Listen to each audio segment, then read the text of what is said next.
They told us we were getting a replacement, some fresh meat from the depot, and I pictured another kid like the one I'd been a year before, all starch and stupid ideas about glory. But nothing prepares you for the sight of it. We were dug in near some God-forsaken Belgian village. The mud not just on your boots, but in your pores, a cold, wet filth that had become a part of you. Our uniforms were the color of the earth, stiff with dried muck and worse, and we smelled like a mix of sweat, cordite, and damp wool that never dried. Then he arrived, led up to the line by a runner, and he stood out like a clean handkerchief in a coal mine. His feldgrau was still sharp. His boots had a shine you could almost see your face in, and his face was a page from a book I'd forgotten how to read. There was an eagerness there, a nervous energy, but underneath it, a witty terror he was trying so hard to hide. It was like looking into a mirror from 1943, and it made my stomach turn. My buddy, Erich, the old man of our squad at 28, he just spat on the ground and looked the kid up and down. He didn't say welcome or glad to have you. He pointed a grimy finger at the kid's chest and said, his voice flat as the step, "See that clean tunic? It'll be brown by morning. See that shine on your boots? The mud will claim them. See that look in your eyes? That's the first thing that'll go. You listen to me, every word, or the worms will be dining on you by week's end. Your training is a fairy tale they told you back home. This," he gestured to the churned-up earth, the shattered trees, the constant distant thump of the guns, "this is the only school that matters." And that's how I met France, and that's how my real education began, not from some officer with a map, but from a man who'd learned his lessons in blood and dirt. Erich took me under his wing, not with kindness, but with a brutal practical necessity. The first thing he taught me was how to listen. You think you know sound, but out here, your ears become your best friends or your worst enemies. "Stop trying to hear the big booms, kid," he'd grunt, his head cocked to the sky. "Listen for the whispers." He taught me the music of death. An outgoing shell, one of ours, has a different song, a deep-throated roar that fades as it travels away from you. But an incoming has a sharp, tearing sound, a ripping of the air that starts as a whisper and grows into a scream that fills your whole world. You learn to tell the difference in a split second, the difference between standing up to watch and pressing your face so deep into the mud you taste the earth's roots. He showed me how to dig a foxhole. Back in training, they taught us to dig a neat, vertical hole, a grave waiting to happen. Erich laughed, a dry, hacking sound. "You're not digging for comfort, you idiot. You're digging for your life." He made me dig deep, but also wide, with a firing step, and most importantly, a funklock, a small niche in the side just big enough to curl into during a barrage. "The earth is your mother now," he'd say. "She's the only one who can hug you tight enough to keep the shrapnel out." He was an artist with a spade, using the lay of the land, a fallen log, a slight rise as a shield. It was back-breaking, soul-destroying work, your hands blistering and bleeding, but you learned to love that hole. It was the only thing between you and the nothingness. And the small things, God, the small things became everything. Erich was a fiend for the little comforts. A dry match was worth more than a medal. A damp cigarette, carefully dried by holding it close to your body, was a taste of heaven. He had a little tin where he kept his treasures, a few lumps of sugar, a piece of hard chocolate, a needle and thread. "This is the real economy," he'd say, tapping the tin. "A dry sock can save your feet, which saves your life. A bit of sugar can remind your brain that joy still exists somewhere." We'd huddle in the trench, the rain dripping off our helmet rims, and he'd produce a battered harmonica. He couldn't play a tune to save his life, just sad, wailing notes, but it was a human sound amidst all the mechanical noise. That's where the dark humor came in, the soldier's laugh that's really just a scream in disguise. You joke about the lousy food, call the canned beef old man, or monkey meat. You give the enemy artillery batteries girls, names like Whining Wendy or Screaming Mimi. It was a way of taking the terror and making it familiar, of pretending you had some control over the chaos. But there were rules, unwritten, sacred rules. You never ever pointed to a spot and said, "That looks safe." Erich grabbed my arm once when I started to do just that. His grip was like iron. "Don't you dare curse it," he hissed, his eyes wide with a genuine fear I hadn't seen before. "You name it safe, and the gods of this war, they hear you. They'll prove you wrong every time." It was a superstition, sure, but out here, superstition was as good as science. We'd seen it happen. A quiet sector you mentioned would suddenly light up with fire. A buddy you said was lucky would catch a piece of shrapnel the next day, so you kept your mouth shut and your head down. The worst was the barrages. Training doesn't prepare you for the feeling of the world ending. It's not just the noise, it's the vibration. The ground shakes like a living thing having a fit. The air pressure changes, your ears pop, and the concussions hit your chest like a physical blow. The first time I experienced a real one, I thought I was going to die. Pure animal panic seized me. I was shaking, my breath coming in ragged gasps. Erich was in the hole next to me. He didn't shout over the noise. He just reached over, put his grimy hand on my chest and said, low and steady, breathe, kid. In and out. Follow me. In and out. He started breathing deliberately, slowly, and I matched my ragged breaths to his. It was the only steady thing in a universe of chaos. That's what he taught me about the psychology of it all.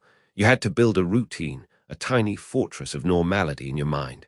For Erich, it was meticulously cleaning his rifle every morning, whether it needed it or not. For me, it became writing in a little water-stained notebook, just a few lines. Dear Muddy, it is cold today. I thought of your potato soup. I never sent the letters. The mail was too unreliable. It was just an act of remembering that I was a person, not just a soldier. That there was a world where potato soup existed, and mothers, and warm beds. You clung to those shreds of humanity like a lifeline, because the alternative was to become a hollowed-out shell, a thing that only knew how to kill and wait to be killed. The turning point, the moment Erich stopped being my instructor and became my friend, came during a patrol. It was a stupid, routine thing, going out to check the wire in Naaman's land. The mist was thick, clinging to the ground like a ghost. We were crawling on our bellies, the wet soil soaking through our tunics when a flare went up. Suddenly, everything was bathed in a cruel white light. We froze, faces in the mud, but we were exposed. A machine gun opened up from the Russian side. Riptatatat. The sound is like a giant tearing canvas right next to your ear. The dirt around us kicked up in little fountains. I was paralyzed, pure fear nailing me to the ground. I felt a warm trickle down my leg and was too ashamed to even care. Erich, he didn't freeze. He moved. He shoved me hard into a shallow shell crater we just crawled past. We tumbled into it, a tangled mess of limbs and equipment. The gun kept firing, stitching a line across the lip of the crater. Chunks of frozen earth rained down on us. We were pinned. In the eerie silence after the gun stopped to reload or change belts, all I could hear was my own heart hammering against my ribs. I was sure we were done for. Then in the darkness I felt Erich's hand fumbling, and then he pressed something into my hand. It was a small, smooth stone. From the Rhine, he whispered, his voice surprisingly calm. My little boy gave it to me before I left, said it was for luck. Seems like we could use it.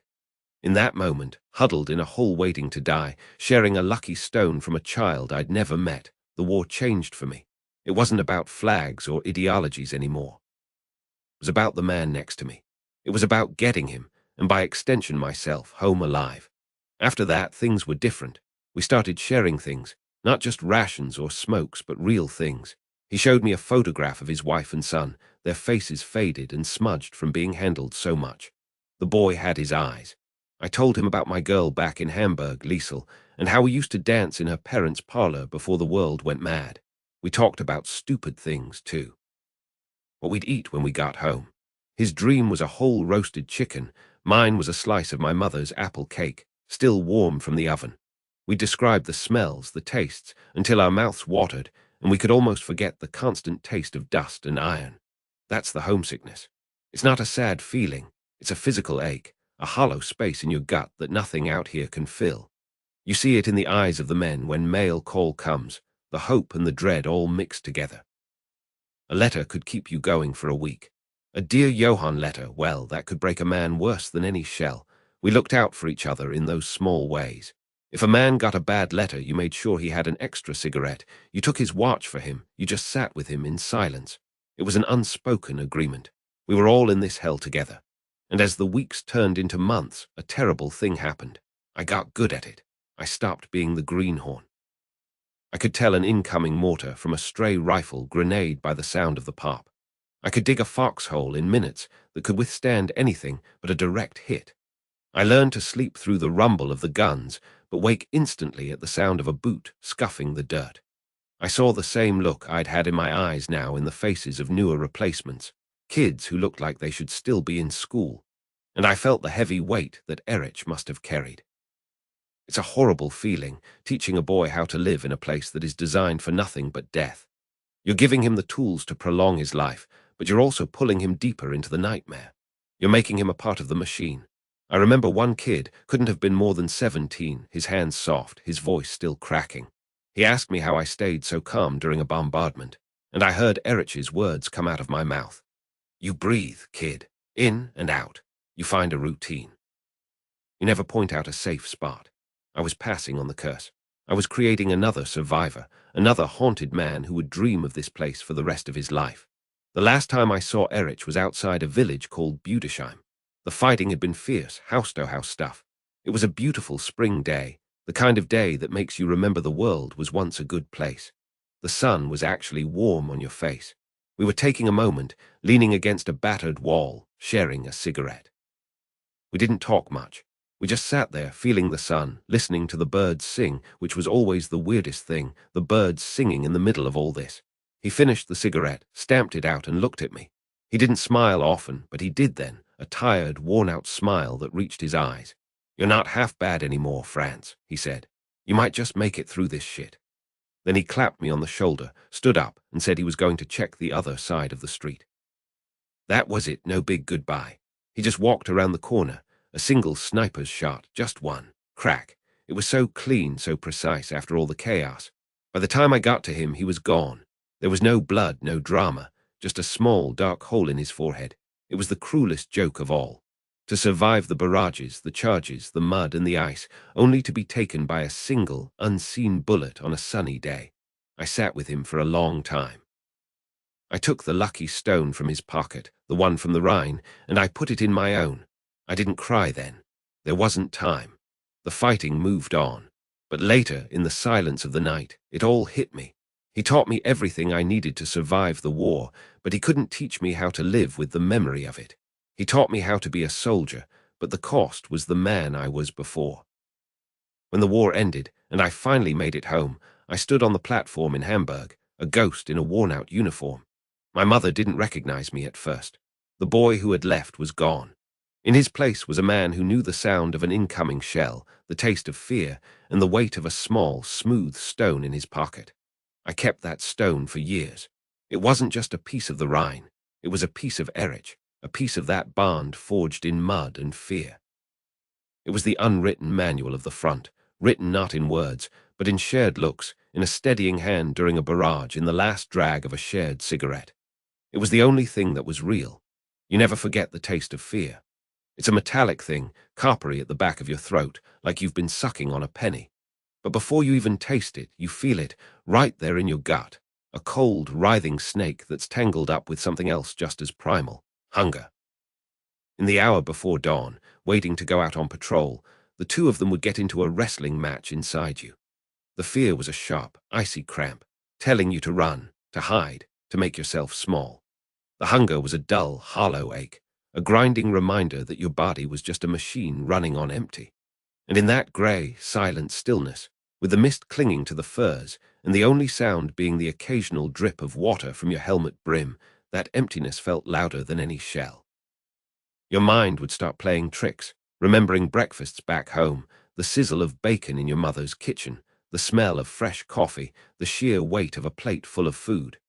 Then you come back to the reality of the hole you were standing in, the cold mud seeping through your boots, and your stomach would let out a groan that sounded like a damn bear in the quiet.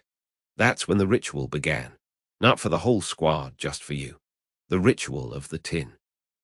You defish it out of your pack, your fingers numb and clumsy, and you just hold it for a second. A creation can, cold and smooth. It wasn't food, not really. It was a promise of calories, of fuel. But the ritual was in the opening. You get your P38 can opener, that little piece of stamped metal we called a John Wayne, because it could do anything, and you'd punch it into the lid. The sound it made, that sharp, tinny pop crunch as it bit into the metal, was a sound from another world. It was a sound of order, of a factory somewhere, of a normal life where people opened cans for supper. In all that chaos, that little sound was a beacon. You de-peel the lid back and there it was. Ham and lima beans, they called it, We called it ham and motherfuckers because, well, you'd have to be one to enjoy it. It looked like something a dog wouldn't eat, a pale, greasy lump. But you'd spoon it into your mouth cold and you'd chew. And in that moment it tasted like nothing and everything. The taste itself was bland, salty, awful. But the act of eating, the feeling of your jaw working, of swallowing, that was a fleeting, powerful reminder that you were still a human being. For those few minutes, you weren't a soldier waiting to get his head blown off. You were just a guy, having a meal. It was a tiny, fragile piece of a world without war, and you clung to it like a lifeline. That emptiness in your gut never really went away, though. It was a constant companion, a third man in your foxhole alongside you and your buddy. It shaped everything. It shaped our dreams, which were never about girls or glory, but about food. I had this one dream, over and over, of my mom's apple pie, sitting on the windowsill to cool, the cinnamon smell filling the whole house. I'd wake up with my mouth watering, only to smell the wet wool of my blanket and the cordite from last night's firefight. It shaped our conversations. When things got quiet, we didn't talk about politics or the big picture. We talked about the perfect steak, how you'd want it cooked, the sound it would make on the grill. We'd describe in painful detail the burgers from a diner back home, the way the cheese melted, the crispness of the pickle. It was torture, but it was a sweet torture. It kept us connected to the people we used to be. And that's where the real economy of the front began. The army gave you rations, but they didn't give you what you craved. That's where the Dration bar came in, that damn chocolate bar. It was hard as a brick. They said it was designed to survive the tropics, and it tasted like bitter chocolate mixed with sawdust. But it was gold. It was currency. A single D-bar could buy you a clean pair of socks from a guy who just got a parcel from home. It could get you a few extra minutes of watch sleep if you traded with your buddy. It was a reward you'd promise yourself. Make it through this patrol and you can have a square when you get back. But most of all, it was a taste of home. You let a small piece melt on your tongue, and beneath the waxy taste, there was a ghost of sweetness, a memory of candy stores and Christmases past. It was a connection. The negotiations were everything. Hey, Jackson, I'll trade you my cigarettes for your fruit bar. Forget it, Sarge, but I'll take that can of peaches you're hoarding. It was a daily hierarchy, a micro-society built on canned goods. A cigarette could get you an extra biscuit, the hardtack we called army cardboard. You dunk it in your coffee to make it soft enough to eat if you were lucky enough to have coffee. But some things were beyond trade. Some things were sacred. I remember one time, after a particularly bad stretch in the line, we were down to our last few cans. Me and this kid, replacement named Miller, fresh off the boat, maybe 18 years old with a face full of freckles and eyes that had seen too much too fast. We were hunkered down in a shell crater, the rain coming down in sheets, the mud trying to swallow us whole. We were both shivering, hungry, spent. He looked at me, his teeth chattering, and he didn't say a word. He just reached into his pack and pulled out a single, small can. Peaches. He'd been saving it, God knows for how long. Opened it with his John Wayne, the sound barely audible over the rain, and he handed it to me. You first, he said, that simple act, sharing that scarce sweet syrup, that was a gesture of brotherhood that words could never, ever match. We passed the can back and forth, each taking a sliver of peach, a sip of the juice. It wasn't food, it was a sacrament. It was him saying, we're in this together. I've got your back. That kid didn't make it out of the Ardennes, but I never forgot that can of peaches. It's the small things that keep you human, like the dangerous luxury of a hot cup of coffee. In the static lines, when you were dug in for more than a day, you might risk it. You'd find a low spot, shield it with a poncho, and light a tiny, tiny flame under your canteen cup. It was a nerve-wracking process. That little flicker of light could draw a sniper's eye from 1,000 yards away. That wisp of smoke could bring down mortar fire. You de-huddle over it, your heart pounding, not from fear of the enemy, but from fear of wasting the precious fuel or giving away your position for a taste of warmth. But when that water started to steam, when you dumped in the gritty grounds, and that smell began to rise, God, that smell. For just a few seconds, it would cut through the ever-present stench of the front smell of wet earth, of rotting leaves, of cordite and something else, something sour and metallic that I later learned was death. Smell of brewing coffee would erase it all. It was the smell of morning, of normalcy, of life. It would wash over the whole, and you'd see the other guys lift their noses, a faint smile cracking the dirt on their faces. Then came the shared silence of the meal. Each man would hunch over his own cup, his own tin. There was no talking. In that silence, each of us was alone. You'd be back in your kitchen at home, or at a diner counter, or sitting on the porch with a mug. You'd be with your family, your girl, your friends. War vanished for those 3 minutes. You were just a man eating, but you were also together, a band of brothers sharing the same experience, the same small comfort, each in our own private world, yet bound by the unspoken understanding that we were all doing the exact same thing. We were all trying to fill that hole inside, both the one in our stomachs and the one in our souls. Nothing, and I mean nothing, could compare to the visceral joy of a parcel from home. The mail call was better than any medal. When the company clerk would shout your name, it was like winning the lottery. You'd tear that brown paper like a wild animal, and the smells that would come out, the smell of real bread, baked by your mother's hands, maybe a little stale after weeks in transit, but it was her bread. The smell of homemade cookies, wrapped in wax paper, maybe a little crumbled, but they were a piece of your living room, of your family's love. There might be a can of real coffee, not the army stuff, or a jar of preserves. These weren't just supplies.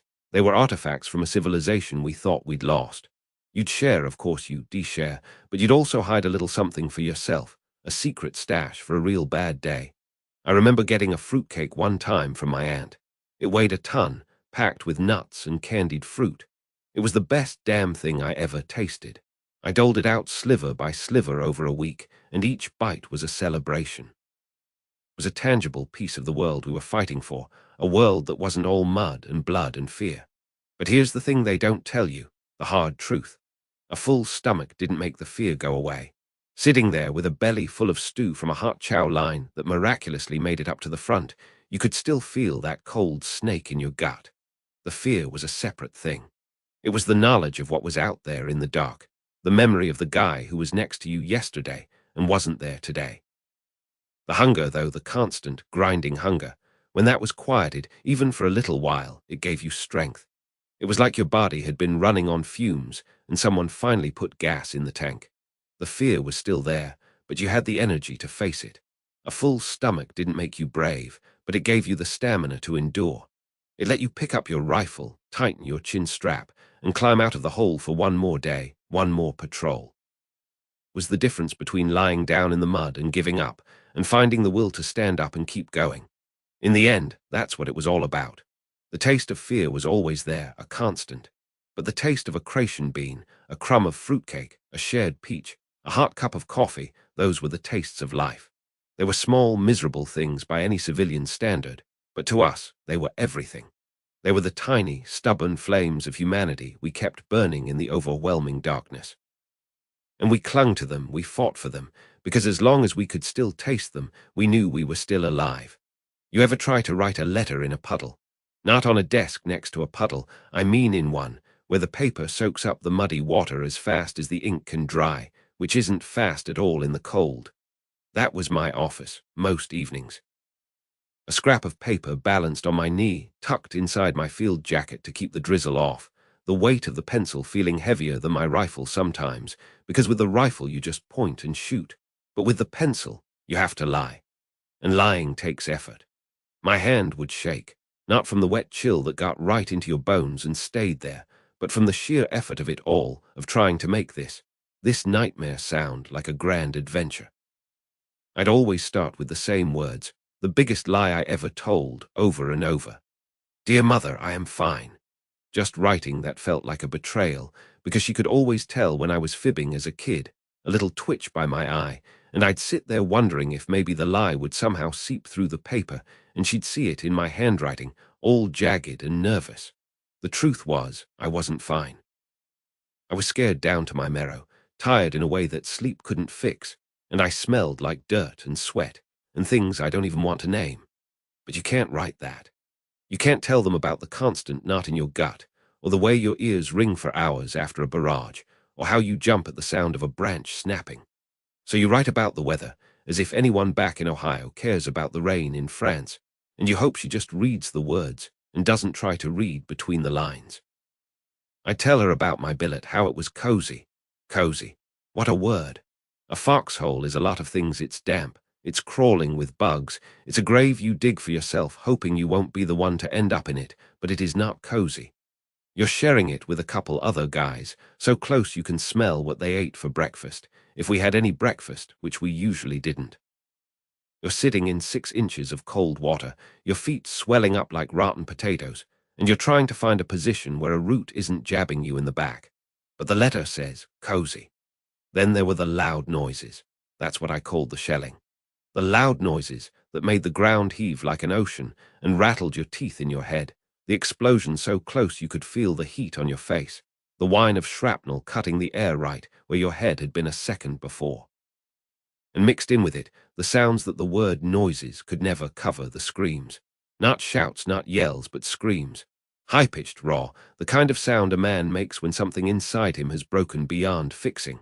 You'd hear a buddy calling for his mother, a sound that'll haunt you longer than any artillery shell. But you can't write that. You write about the boys, like we were all just a bunch of pals on a camping trip. The boys and I shared some rations today. That meant we were down to our last can of cold Cretan stew, the grease congealed on top, and we passed it around, each man taking a spoonful, trying to make it last. We had a bit of excitement. That could mean anything from a sniper taking potshots at us all day to a full-blown German counterattack that we barely fought off with bayonets and desperation. It was a code, I guess. A language we invented to keep the real world out of the mailbag, to build a wall between the hell we were living and the heaven we were fighting to get back to. The worst part wasn't writing the lies, though. It was crossing out the truth. My pencil would hover over the page, and I'd almost let it spill. I'd almost describe the kid, the replacement who showed up 2 days ago with a clean uniform and a nervous smile, asking me what it was like. Green as grass, couldn't have been more than 18. I wanted to write about his face, how it was all eager and bright, and how an hour later, after a mortar round landed square in his lap, there was nothing left of that face to recognize. I wanted to confess that, to put the horror on paper just to get it out of my own head. But my hand would stop, and I'd just draw a heavy, dark line through the sentence until it was completely blotted out. Sometimes I'd almost write about the tiredness. Not the kind of tired you feel after a long day's work, but a soul-deep exhaustion. The kind where you're so tired you stop caring. You stop caring about being clean, about being safe, about living or dying. You just go through the motions because your body knows how even if your mind has checked out, that's a dangerous tired. And the fear, God, the fear. I almost wrote it down 100 times. Mother, I am so afraid. Just a simple sentence, but admitting it felt like inviting it in to stay forever. Truth was, I was scared from the moment I woke up to the moment I finally passed out from sheer fatigue. Scared of the shells, scared of the snipers, scared of the silence, because the silence could be even worse. I was so used to being scared that I couldn't even remember what it felt like to be unafraid, to walk down a street without scanning the rooftops, to hear a car backfire without hitting the dirt. That life belonged to someone else, some other kid from Ohio who hadn't seen the things I'd seen. All those truths got crossed out, left as ghost sentences under thick black pencil marks, a secret history of my war etched right there on the page. Folding that paper was like closing a coffin on the real me. You'd lick the flap of the envelope, the glue tasting sour, and press it down, and it was done. This sanitized, clean version of my life was ready to be sent back to the world, and you'd feel this wave of guilt. Here I was, sending my mother this little package of comfort, this lie that everything was okay, while I was living in a world where nothing was okay. It created a chasm, a mile-wide canyon between me and everything I used to be. They were living in a different universe, and my letters were just feeble rockets shot across the void, carrying a message that was already outdated by the time I sealed it. But I couldn't send the real letter, so I'd keep that one. One with the crossed-out sentences and the smudges from my dirty fingers and the water spots that might have been rain or might have been something else. I'd fold it up small and stick it in the breast pocket of my jacket, right over my heart. It became my real diary, this unsent letter. I'd take it out sometimes during a quiet moment, not even to read it, just to feel the paper, which got softer and softer from being handled, the edges frayed. It was my confession, my silent scream into the void. That worn piece of paper knew me better than anyone else in the world. It knew the kid who was terrified, the soldier who was tired, the man who just wanted to go home. It was the truth I carried with me, a weight in my pocket, a secret I kept from everyone, especially from the people I was trying to protect. It was the story I never sent, the one that stayed with me in the mud and the noise, the real story of what it was like. And maybe that's why I'm telling you now, all these years later, because that boy in the foxhole deserved to have his truth heard, even if it took a lifetime for it to finally reach home. You want to know what war is really like? It ain't the charge, the shooting, the big battles you see in the newsreels. No, sir. That's the easy part in a crazy kind of way. The real war, the part that grinds you down to nothing, is the waiting. It's the silence between the battles. That's the part that lives in your bones long after the guns have gone quiet. Let me tell you about that. Let me tell you about the agony of just sitting there, in a hole full of cold mud, with nothing but your own thoughts for company. That was the true enemy. That silence, it was a physical thing, I swear. It had weight to it, pressing down on your ears, heavier than any pack you ever carried. After the deafening roar of an artillery barrage, when it finally stopped, the quiet wasn't a relief. It was worse. Because the noise, that was something you could understand. It was the enemy. But the silence was a question. It was filled with 1,000 possibilities, every single one of them worse than the last. Is he out there, right now, sighting his rifle on my position? Are they massing for a push? Is that a twig snapping 50 yards out, or just the forest settling?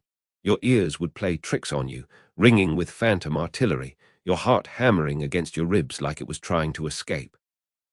You'd find yourself checking and rechecking your M1, not because it needed it, but just to have something to do with your hands, to feel the cold, solid metal, to hear the familiar click-clack of the bolt. It was a ritual, a tiny piece of control in a world that had gone completely mad. You'd watch the second hand on your watch, if you were lucky enough to have one that still worked, and each tick was like a little hammer blow, stretching a single second into an eternity of imagined horrors. You'd see a leaf fall, and your whole body would tense up. That's when the fear really set in, not the hot, frantic fear of combat, but a cold, creeping dread that started in your gut and seeped into everything. So you developed rituals, little things to keep your mind from turning on itself. You start cleaning your gear with a kind of manic focus. Now, any fool could see it was pointless. You're sitting in a foot of water and clay, more mud than man, and you're trying to get a perfect shine on your boot. But it wasn't about the boots. It was about the motion. The repetitive swipe of the rag, the smell of the polish, the feel of the leather. It was an anchor. It was something you could control, a small, perfect task in a world that was chaotic and filthy. Me and my buddies, we'd play cards. God, we played so many hands of poker or blackjack that the faces on the cards were worn down to pale ghosts. The game didn't mean a thing. Nobody cared if they won or lost a few francs or cigarettes. It was the companionship. It was the sound of another man's voice, the way Eddie would always scratch his nose when he had a good hand, the way Mike would sigh and throw his cards down in mock disgust. That was the everything. It was a way to say, we are still here, we are still human, without ever having to say a word. And the letters, I must have written the same letter home 100 times. Dear Ma, I'm doing okay. The food is fine. The weather's been wet. I couldn't tell her the truth. I couldn't describe the smell of cordite and decay, the taste of fear in the back of my throat. So I'd find solace in the familiar, hollow words. I described the French countryside like I was on a vacation, talking about the rolling hills and the old stone farms, carefully editing out the burned-out tanks and the cratered fields. I'd ask about the dog, about her rose bushes, about the neighbors. Writing those lies was a form of prayer, a desperate reach for a world that felt 1,000,000 miles away. And we talked. Boy, did we talk. But we never talked about the war, not really, not about the bad stuff. There was an unspoken agreement, a rule we all lived by. You didn't talk about the guy who bought it yesterday. You didn't talk about the sounds men make when they're hit. You talked about home. You talked about it with a specificity that was almost holy.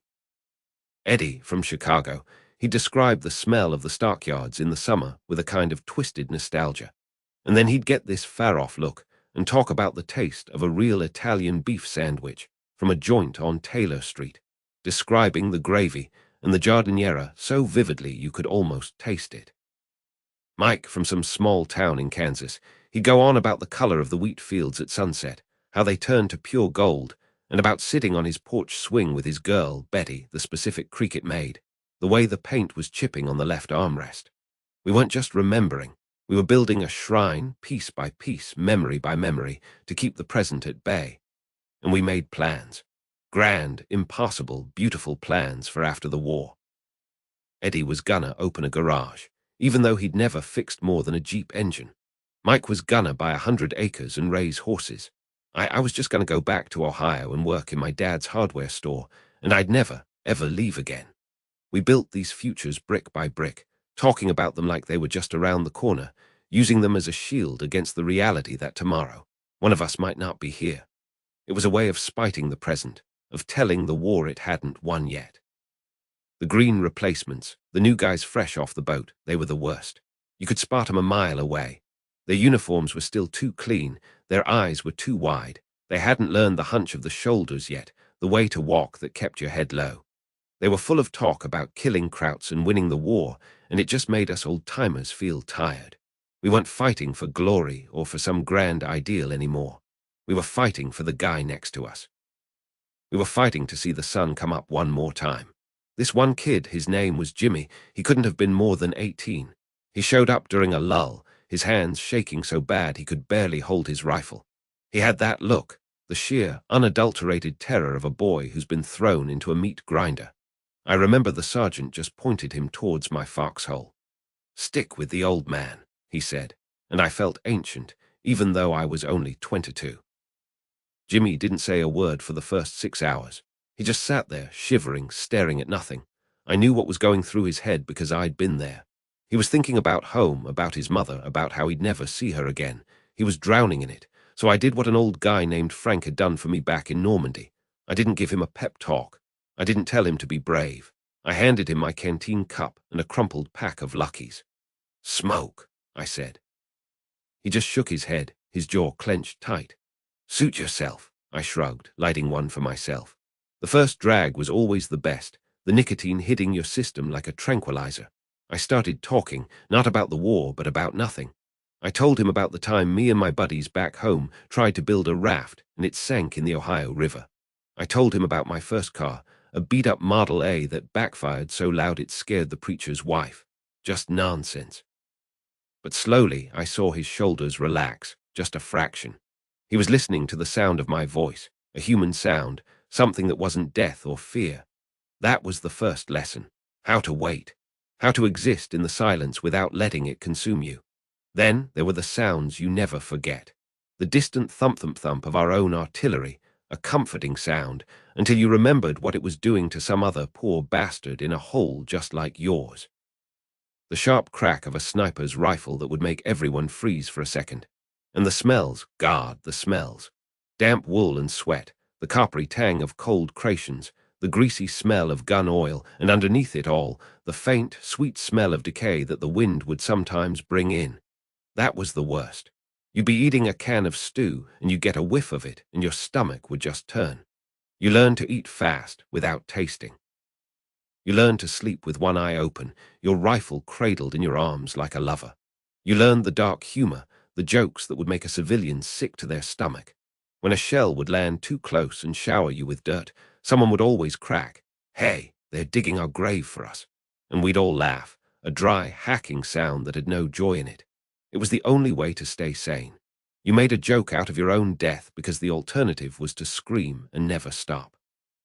I remember one time, during a particularly long stretch of quiet, Jimmy finally spoke. His voice was barely a whisper. "You think we'll ever get home, Sarge?" He didn't call me that because of my rank. It was just a term the new guys used for anyone who'd been there more than a month. I looked at him, his face pale and smudged with dirt, and I saw my own reflection from a year ago. I could have lied. I could have given him the old "of course we will" line, but he deserved more than that. He deserved the truth that would keep him alive. "I don't know, kid," I said, my voice low, "but I'll tell you this. Don't think about home right now, not like that. It'll make you soft. Right now, home is this foxhole. Your family is me and Mike over there and Eddie. You keep your head down, you do what you're told, and you watch my back like I'm watching yours. You think about the next 5 minutes, not the next 5 months. You survive this minute, then you survive the next. You string enough of those minutes together, and one day you might just find yourself on a boat heading west. But you can't get on that boat if you're dead, so you focus on right now. It was the same brutal calculus I'd learned. Hope was a dangerous thing. It stretched your heart out too far, made it a bigger target. Survival was a matter of narrowing your world down to the mud in front of your face, the man on your left, the man on your right. And then it would happen, the sound that broke the silence. It always started as a low rumble like far-off thunder, but you knew it wasn't thunder. It was the German artillery waking up. That sound would roll across the fields, and you'd feel it in your chest before you heard it. There would be a collective intake of breath along the whole line. You could feel it, a tightening of the air. The card game would stop. The letter would be folded away. The joking would cease. Every man would just listen, and you'd look at the guy next to you.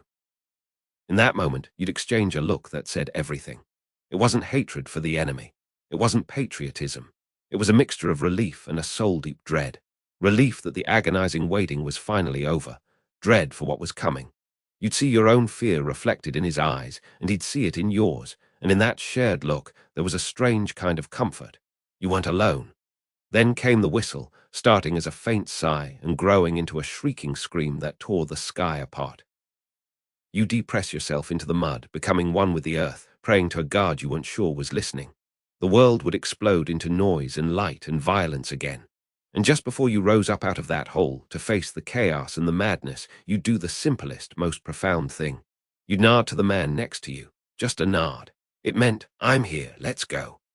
And then you get up because there was nothing else to do. The silence was over. The war was back. And all you could do was try to survive until the next silence came, hoping to God you'd still have someone to share it with. That's what it was like. That was the war. They gave me the Red Cross armband like it was a suit of armor, but out there, in the mud and the screaming metal, it felt more like a bullseye. You see, the enemy knew. They knew that if you took out the medic, you didn't just take out one man, you took out the hope of a dozen others. So that Red Cross, white field, it wasn't a shield, it was a magnet for every sniper and mortar crew on the other side of the line. I'd crawl through the muck, my bag of bandages and morphine thumping against my hip, and I'd feel every set of eyes on that bright, stupid patch. It was like carrying a lantern in the dark, begging for a bullet. And the worst part was the triage. That's a fancy word they taught us for a hellish choice. When 5 guys are hit and the shelling hasn't stopped, you don't get to be a hero to everyone. You have to make the calculation. A cold, brutal math that has nothing to do with mercy and everything to do with minutes. This one's bleeding out from a femoral artery, a fountain of red with every heartbeat he's gone. You can't stop that in a crater under fire. This one's got a sucking chest wound. You can hear the air hissing in and out of the hole, his eyes wide with a terror you can't describe, but you can patch it. You can maybe buy him an hour. This one's got a leg blown clean off, but the stump is a cleanish tear. You can get a tourniquet on it. He might make it if the shock doesn't take him. So you leave the first one. You have to. You give him the last of your morphine, not to save him, but to kill him gently, and you move to the next. And you do it with his hand clutching your uniform, his voice gurgling, calling for his mother. You learn to shut it out, to build a wall inside your head just to keep your hands from shaking.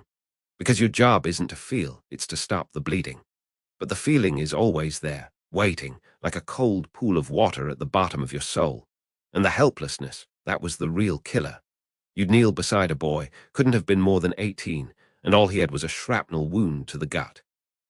Looks small on the outside, but inside it's a massacre. And all you have is a gauze bandage and some sulfur powder. You pack the wound, you tell him he's gonna be fine, kid, just hang on, while you know damn well he's dying from something you can't even see. He needed a surgeon, a real hospital, 1,000 things you didn't have. All you had was a lie and a prayer. The sounds, my God, the sounds are what stay with you. The big stuff, the incoming artillery, the crump of a mortar, the ripping cloth sound of a MG42, you learn to live with that. It's the soundtrack. But it's the small, human sounds that carve grooves in your memory. The way a man whimpers when you pour alcohol on a wound. The wet, rattling breath of a punctured lung. And the voices, always the voices. It didn't matter if they were from Brooklyn or Bavaria. When the pain got too big, when the dark started closing in, they all called for the same person. Mama, Muddy. It's this universal, gut-wrenching plea that cuts through all the noise. You'd hear it in your sleep. a ghostly chorus in the quiet moments. But you learn to work through it. Your world shrinks down to the 6 inches between your face and the man lying beneath you. The earth can be erupting, men can be shouting, but all that matters is the slow, shallow breath you're trying to keep going. You filter out the explosions like they're a bad radio signal. Your hands just move. They know what to do even when your mind has gone blank with fear. And then there was one sound that felt like a small victory, a tiny piece of grace in all that chaos. The soft click of the morphine ampule, the gentle sigh as you injected it, and then silence. Not the silence of death, but the silence of peace. The lines on their face would relax, the death grip on your arm would loosen, and for a moment, just a moment, you'd given them a ticket away from the hell they were in. That sigh was everything. My medical pouch, it had its own smell, a perfume of death and desperation. The sharp, clean sting of antiseptic mixed with the coppery reek of blood, and underneath it all, the smell of sweat and mud and fear. That smell got into your clothes, your hair, your skin. You could scrub your hands raw with sand and water, but you'd still catch a whiff of it on you, a ghost you couldn't wash away. My hands, they became things separate from me. They'd tear open a packet of sulfur, tie a tourniquet, probe for a bullet, all while my brain was screaming, begging to be anywhere else. They had a job to do, and they did it with a cold, mechanical efficiency that sometimes scared me. And I always carried extra cigarettes, a whole carton if I could scrounge them. Not for me. I didn't smoke. They were for the ones I couldn't save. A final comfort. You'd light one, put it between their lips, and watch them take a drag. For a second, they weren't a soldier dying in a ditch. They were just a man having a smoke. You'd see them think of home, of a girl, of a simpler time. It was a small thing, but in those last moments, it was everything. It was the only piece of humanity you could offer, saving a life. You'd think it would feel like a triumph, and sometimes, for a fleeting second, it did. You'd work for an hour on a guy, stop the bleeding, get some plasma into him, see the color come back to his face. The stretcher bearers would arrive, you'd help load him on, and they'd shuffle off into the smoke towards the aid station. And you watch him go, and this weird mix of pride and emptiness would wash over you. You'd done your job, but then you'd realize you didn't even know his name. You shared the most intimate, terrible moment of his life, and you were just a face in a helmet who'd kept him alive. You never knew if he made it. Did he get on the truck to the field hospital? Did he die on the way? Did he lose the leg? You were just a link in a chain, and you never got to see where the chain ended. But the faces, I remembered every single one. The ones I saved, the ones I lost. There was Klaus with a gap-toothed grin who talked about his father's bakery in Dresden non-stop. Took a piece of shrapnel in the back. I got him stabilized. He joked that he'd send me a strudel when we got home. I never saw him again. There was the young kid, Erich, who cried silently the whole time I was patching his arm. He didn't make a sound, just tears streaming down his dirty face. He reminded me of my little brother. And then there was the one I couldn't forget, the one who looked me right in the eye as the light went out. His name was Johann. He knew he was finished. And he just nodded at me, a tiny, grateful nod, as if to say, "It's okay, you tried." That nod haunts me more than any scream. When you finally made it back to your own foxhole at the end of a day like that, the shift wasn't over. You had to put the medic away and become a soldier again. You had to clean your rifle, eat your cold rations, make small talk with the guys who'd been fighting all day. They'd slap you on the back, call you Doc, offer you a swig of schnapps. But you felt separate, like you were watching them from behind a thick pane of glass. You'd seen things they hadn't, you carried a different kind of weight. You'd held a man's intestines in your hands to keep them from spilling onto the ground. How do you come back from that? How do you joke about the mail from home or the lousy food after that? You're forever changed, marked by a knowledge that nobody should have to carry. The war ended, eventually. The shooting stopped. I came home. I tried to build a life. I became a husband, a father, a grandfather, but I never really left that field. The smell of antiseptic can still take me right back. The sound of a certain kind of sigh can make my hands tremble. I carried more than bandages in that bag. I carried the last moments of dozens of men. I carried their voices, their faces, their final words. And that's a weight you never get to put down. You just learn to carry it, a little straighter each day, for the ones who never got the chance.